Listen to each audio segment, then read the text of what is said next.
Hi, it's Dr. Honest Dreyer and welcome to this Wealth Insights.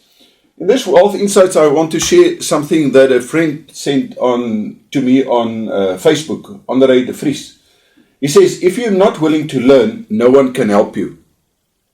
If you're determined to learn, no one can stop you. Isn't that absolutely amazing? You know, in order to build a competency in any subject or in any business or in any investment, you need to really put in effort. There's no other way. And you need to learn and understand. Now, there are two strategies by now. I think you know that. But the moment that you've got that knowledge and the experience, in other words, the competency, then no one can take it away from you. I remember many years ago when I decided that I'm going to study specifically advanced tax law. You know, I wanted to understand how the SARS works and how taxes work and the different forms of tax. Because I could see that tax literally erodes your wealth. So if I do not have to pay the receiver or SARS any money, then I can work with that money. It's not to say that I don't want to pay him. It's simply who works best with my money. In the previous Wealth Insights, I shared some of my thoughts and this tax lies and red tape that I'm busy reading from Dawie Rood. You know, so our responsibility is to let and to make sure that our money works for us. So I'd like to throw something in the air. Now, I'm not a tax expert, I'm not a tax advisor, I'm not an auditor or accountant or a financial planner or an advisor or anything to that. I do not belong to any governing body or professional bodies whatsoever. So, and what I'm going to do is, it's just a hypothetical, let's call it case study.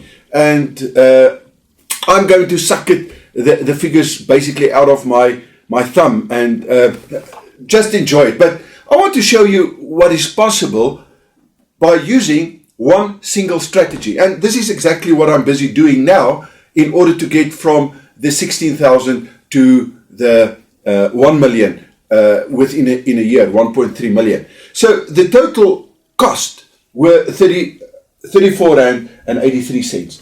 I grew that up to yesterday to 74,375 Rand. What would happen if I do nothing? Well, I'm in this financial entity, which is my investment entity, I'm going to pay roughly about 20,000 Rand tax. But I do not need the money and it's part of my investment. So what's going to happen if I can roll it back so that there's actually no profit and I set myself up for growth for the next period? And that's exactly what I'm planning to do. I'm not saying that I'm going to use all the money, but definitely. Now, hypothetically, let's assume that your income and your expenses are 100% the same, because that's part of the investment strategy that we are following. Then there's zero tax that you'll have to pay. So that means that I've saved myself 20,000 Rand in tax, right? In terms of what I would pay.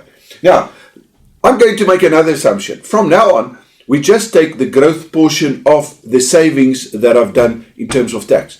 So I grow the 20,000 and let's grow that to 300,000 over the next year. And I'm sure that if I know how to take 34 Rand into 70,000 Rand, that I definitely can take 20,000 to 300,000 Rand.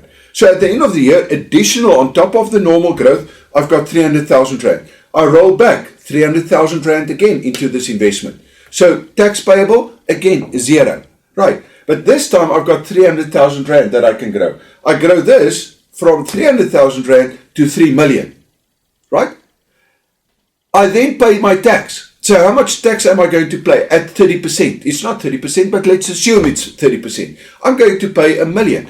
So without costing me a cent, my 34 Rand through, and because of the receiver, the 20,000 Rand that I'm going to save, I grow that over the next 2 years, and I'm sitting with money in my estate of 2 million. It's that simple. Now, do you think the receiver will mind? You know, at the moment he's going to get 20,000 rand.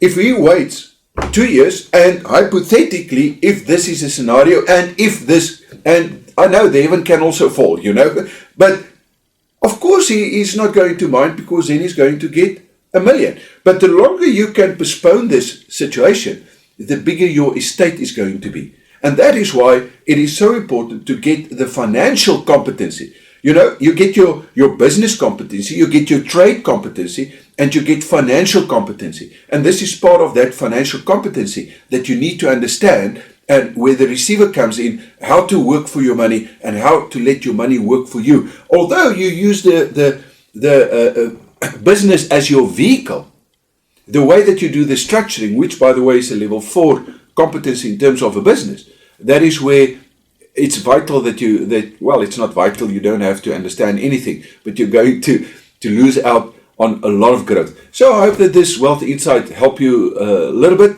I'll see you in the next one.